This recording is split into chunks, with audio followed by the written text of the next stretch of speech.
The Little King by Beka Hardt. Beka Hardt, she sounds awesome. Ba-ba-ba-bum, I now present you King David. I have wanted to be king for a long time. It started after my dad read me a story about a real king named David. This king took care of sheep, he killed a giant with a stone and a slingshot, and then he got to rule millions of people. I made a king to do checklist. Number 1, get some sheep. Number 2, go kill a giant.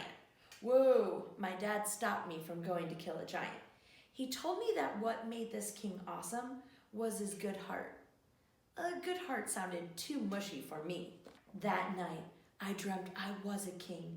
I had a sword, I killed wild beasts, and I lived in a castle. The yellow jewel.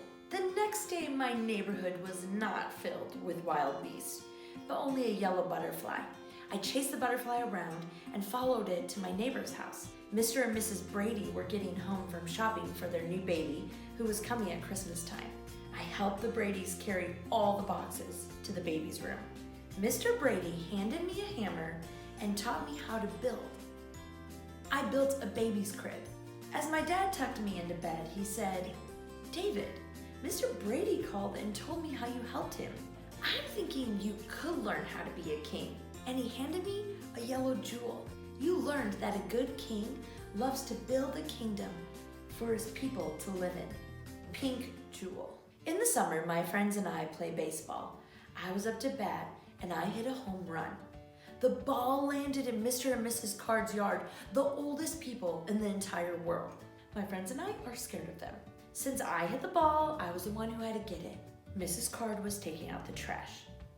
When she wasn't looking, I ran to grab the baseball, but instead I tripped over Mr. Card in his scary wheelchair.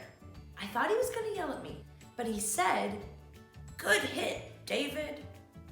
Mrs. Card asked if I was okay. They weren't scary, they were nice. Mrs. Card asked if I could help her take out the trash. It was too heavy for her. After I finished, Mr. Card showed me his baseball cards. I didn't know old people liked baseball.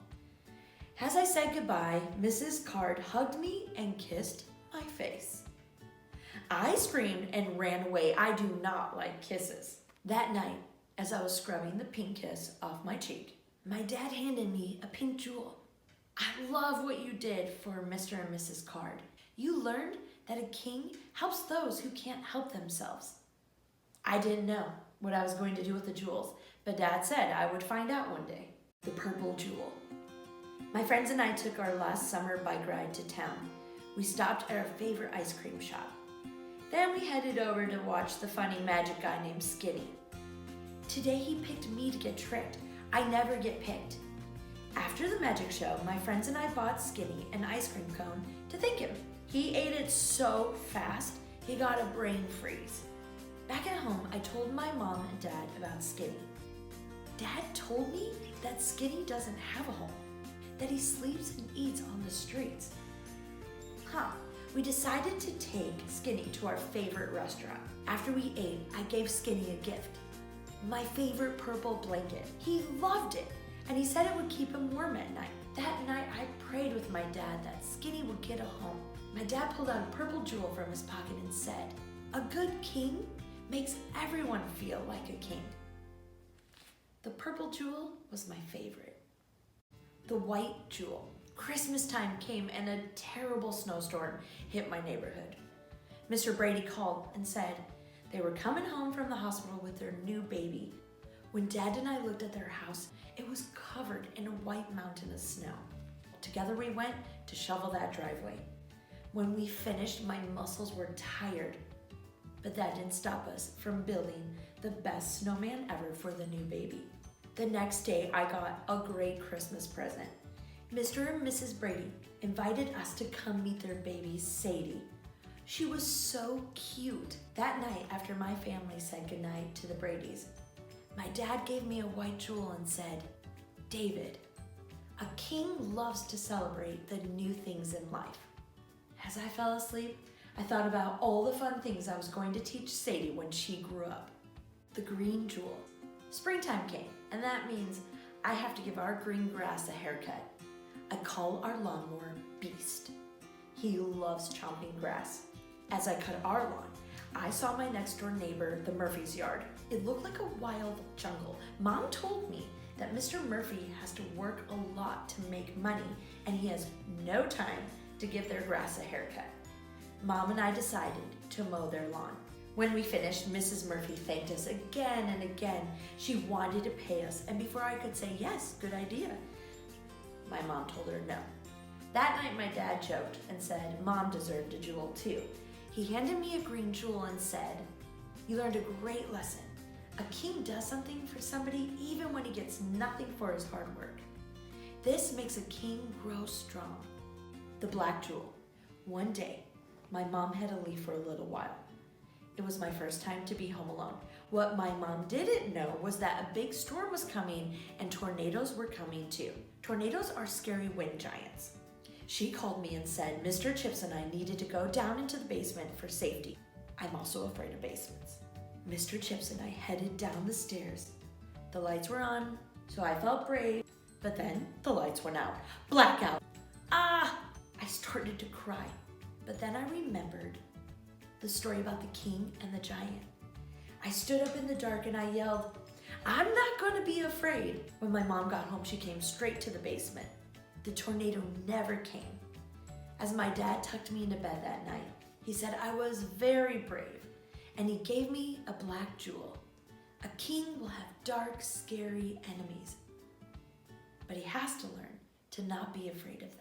I always carried that jewel around with me.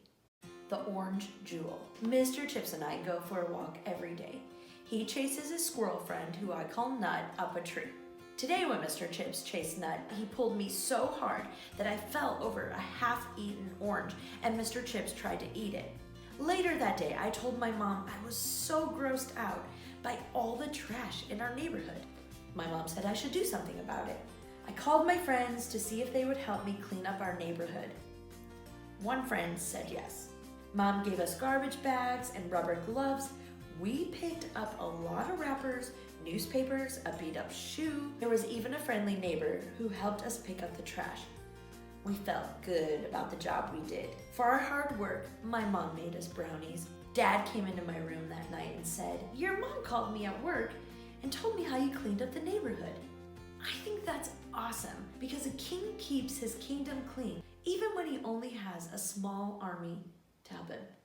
And he gave me the orange jewel, the red jewel. Every week, I still help Mr. and Mrs. Card take out their trash.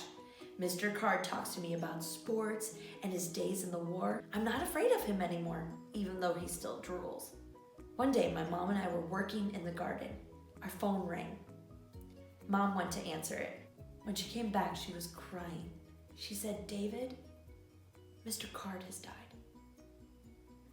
I asked her if she meant he won't be on Earth anymore. She said yes. I started to cry, and I hugged my mom. I was sad. Mom and I cut some of our red flowers and brought them to Mrs. Card.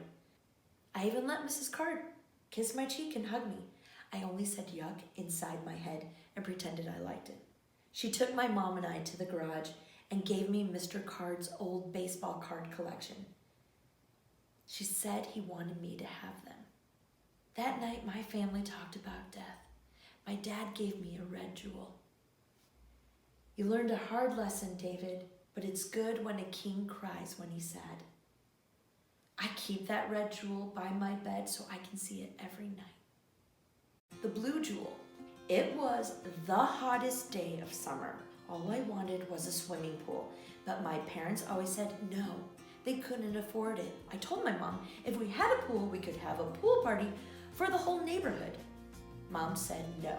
I grunted and marched out the door. Being hot makes me not very happy. I invited the Murphy kids to come over. We played with my sidewalk chalk.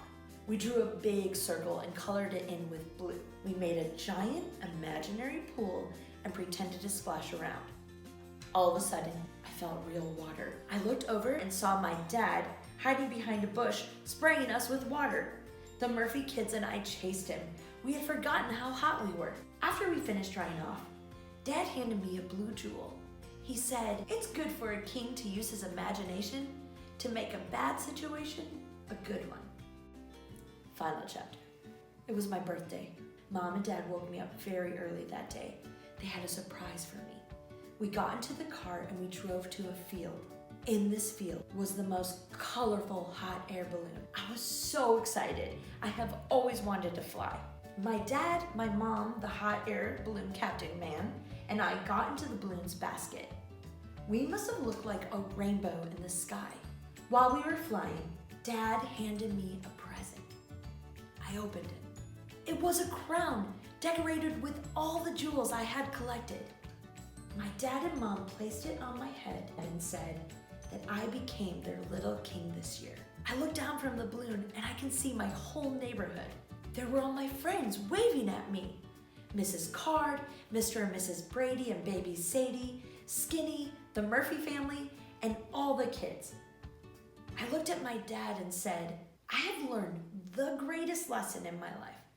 The greatest thing a king can do is love his neighbors. And I do. The Little King.